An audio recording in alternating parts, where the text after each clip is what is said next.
Well before sunrise, and Mackenzie Club was waking ahead of stage 2 of the KAP sani2c OG.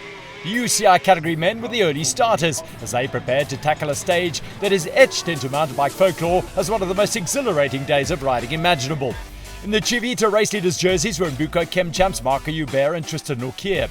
Insect Science's Keegan Bontekoning and Otto de Toy, Honeycomb 226's Pritson and Buerta, and Pyga Eurostil's Base and Foster were all within 2 minutes of the leaders. It was all to play for on a stage of two halves over 97 kilometres and 1,600 metres of climbing to Jolivet.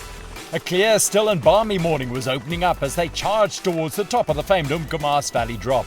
The sinuous mighty Umko River winked in temptation way below in the valley floor as the top riders in the country temporarily put aside their racing ambitions for around 20 minutes to enjoy the sheer unadulterated thrill of riding their bikes. This a reminder to even the most hardened red mist racer as to why they started riding mountain bikes in the first place.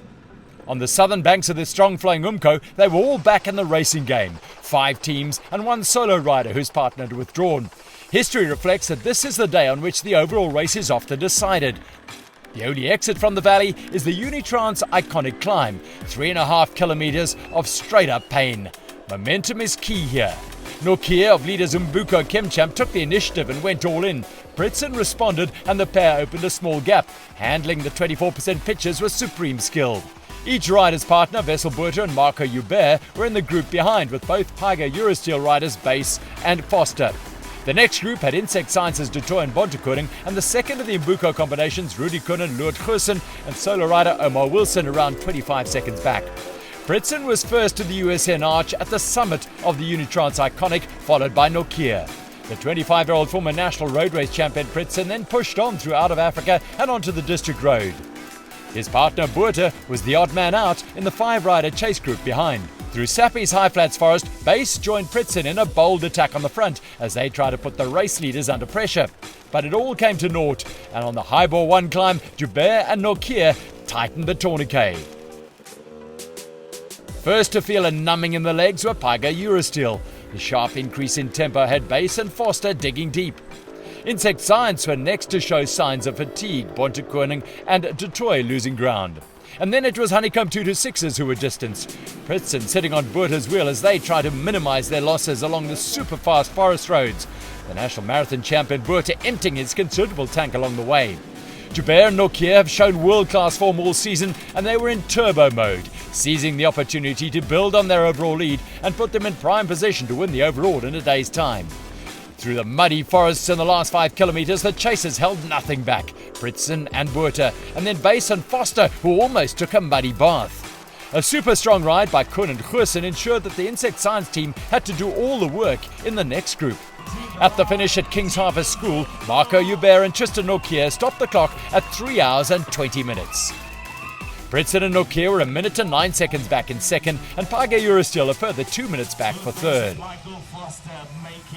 The UCI women's racers hit the trails 5 minutes after the men, and on Nick's Pass, the top 3 on the GC were at the front: Safari Essence Titan Racing, Efficient Infinity Insure, and Toyota Fortress, relishing the freedom of the trail as they swooped down into the base of the valley, ducking in and out of the shadows cast by the rising sun. Having ridden the descent as a toddler, Bianca Hall was loving life at the front as she led partner Danielle De Toy, Sam Sanders, Sarah Hill, Charisse Willett and Isla Stowe on a merry, misty dance. But fate played a cruel hand for the leaders. A front tyre puncture for De Toy saw them stop trailside on the banks of the river. Their race lead was escaping like the air from the tyre. Sam Sanders continued her relentless pace setting, knowing that this might just be their big chance. Having lost around 2.5 minutes, Horn De Toy set about chasing back. Sanders, a multiple winner of this race, took no prisoners on the Unitrans iconic climb as she powered up the brutal slopes. Hill was a few seconds back as the pair built on their advantage. Safari Essence Titan Racing had hauled in Toyota Fortress along the base of the valley, but at what cost? The two teams fought hard against gravity as they ascended the iconic climb. Onto the district road, and Efficient Infinity had nearly 5 minutes on the race leaders. Working mums Isla Stowe and Charisse Willett were hanging with Haw and De Toy, who could sense their leaders' jerseys slipping off their shoulders. Their oil lights were flickering after the huge effort on the chase back. A first stage win this year for Sanders and Hill at King's Harvest School. They were over 7 minutes ahead of Safari Essence Titan Racing and the new race leaders. Toyota Fortress took third once again.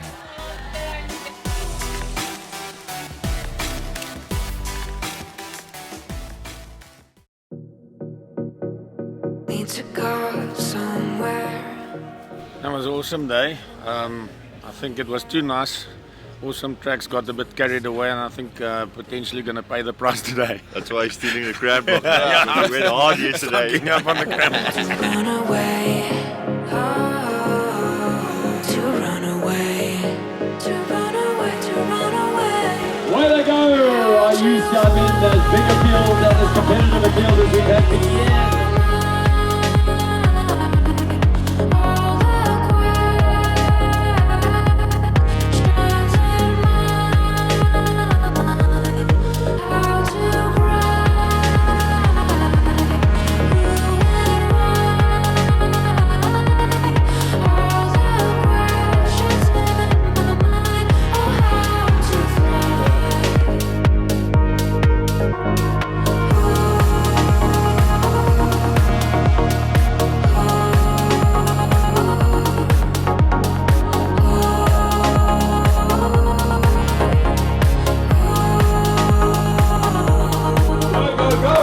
Have a beautiful day, bench.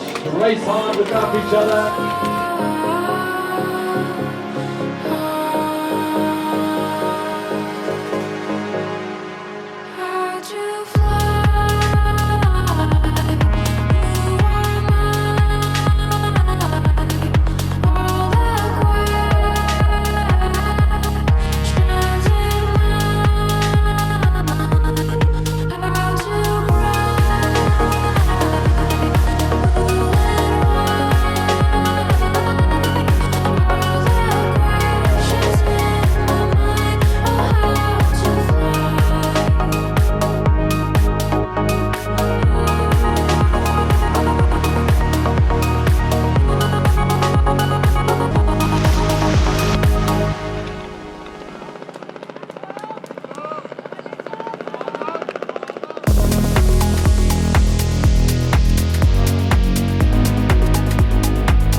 To the line, Team Woodville